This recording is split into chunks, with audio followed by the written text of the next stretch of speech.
Watching as we get back to normal. South Carolina's Accelerate Ed Task Force has released recommendations for schools. They're giving districts options and guidelines to follow to try and keep kids safe if they're back in the classroom in the fall.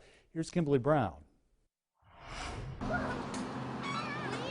While summer break is underway, state education officials are making plans for the beginning of the school year. It's just too many different moving parts, like the school buses, the kids, the lunch, breakfast. It's like, what can be done to make it 100% safe? Stephanie Smith asking one of many questions on the minds of parents, and state officials are trying to figure out the best course of action. If the virus is running rampant, we're not going to sacrifice the safety of our children and our teachers just to say we're going back to school. We're going to do it safely. State agencies are working with school districts to purchase masks, hand sanitizers, and even face shields for all workers. Wearing protective gear is not mandatory for teachers or staff, but officials are strongly encouraging all school workers and even students to take DHAC precautions seriously. I don't think a lot of kids are going to want to wear a mask.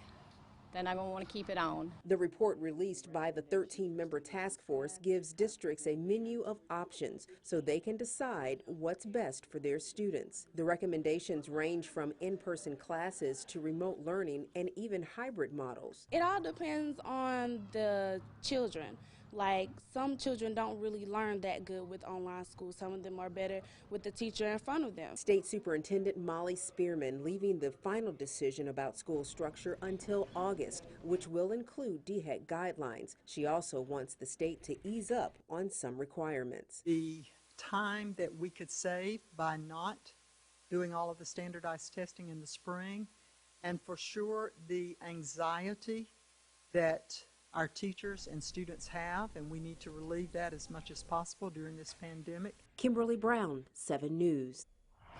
We've got a link so you can actually go read the task force report for yourself. Come to your own conclusions about it over at WSPA.com.